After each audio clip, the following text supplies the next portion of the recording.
चिरौरी का उजाड़। चिरौरी एक छोटा सा गांव था जहां समय मानो धीरे धीरे चलता था। चारों ओर धान के खेत, पुरानी ईंटों की हवेलियां और एक सुनसान कुआं था। लोगों का कहना था कि रात होते ही गांव की हवाओं में कोई सूनी रुनझुन घूमती है, कोई पुरानी याद की आवाज।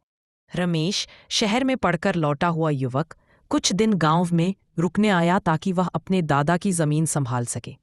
पहले 2 दिन सब सामान्य रहे, पर तीसरी रात को जब चांद बादलों के पीछे छिपा हुआ था, रमेश ने गांव के किनारे से गुजरती एक सफेद साड़ी जैसी परछाई देखी। वह परछाई कुएं के पास से होकर चली जा रही थी, पर उसकी चाल में कोई ठहराव और पीड़ा थी, मानो कोई अपना रास्ता भूल गया हो। गांव वाले सहज ही बात बदल देते, कहते वो चिरौरी की निहारनी है जो सालों पहले बच्चे खो जाने के बाद वहीं फड़कती रही। रमेश ने हंसकर इनकार किया, पर दिल के किसी कोने में बेचैनी सी उठने लगी। उसने फैसला किया कि रात को धीरे धीरे उस कुएं के पास जाकर देखेगा कि असल में क्या है। अगली रात जब वह कुएं के पास पहुंचा तो हवा अचानक ठंडी हुई। दूर एक पुरानी झाड़ी से मंद सी सरसराहट आई और कुएं के पानी की सतह पर चांद की रोशनी टिमटिमाई। पर पानी की सतह पर जैसे कोई दूसरी परछाई भी थी जो धीरे धीरे ऊपर की ओर उठती नजर आई। रमेश का दिल तेजी से धड़कने लगा। तभी पास के पेड़ पर एक बच्ची की धीमी सी आवाज आई, मामा, मेरा घर कहाँ है?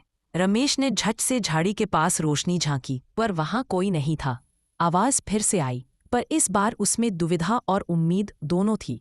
रमेश ने माँ बाप की कहानियां याद की कि चिरौरी में एक बार छोटी बच्ची खो गई थी जिसका नाम निहार था और जिसे लोग ढूंढ न पाए थे। तब से कहा जाता था कि वह रातों में घर ढूंढती फिरती है। रमेश निडर निकला। उसने धीरे से कहा, निहार, तू यहाँ क्यों भटकी है? तेरे घर वाले कहाँ हैं? ठंडी हवा रुक सी गई और फिर सामने रोशनी की एक हल्की झिलमिल आ पहुंची। एक बूढ़ी औरत की परछाई दिखाई दी जिसने हाथ हिलाकर रमेश को पास बुलाया। वह परछाई किसी डरावनी शक्ल की नहीं थी, पर एक थकी हुई माँ जैसी जो सालों से इंतजार कर रही हो। औरत की आवाज में हल्की टीस थी, वो बच्ची अपनी राह भूल गई थी, पर मैं उसे घर दिखा दूंगी। फिर जैसे तैसे उस परछाई ने रमेश को एक पुरानी दीवार के पीछे ले जाकर एक छोटी मिट्टी की दबी हुई टोकरी दिखाई। उसमें निहार की एक छोटी सी खिलौने जैसी गुड़िया थी। रमेश के हाथ कांप रहे थे, पर उसने गुड़िया उठाई।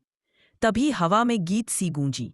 निहार की आवाज अब शांत और मुस्कान भरी थी, अब मैं जा सकती हूँ। जैसे ही गुड़िया को बाहर निकाला गया, रात का सन्नाटा टूटा और गांव की हवा फिर से पहले जैसी गर्म हो चली।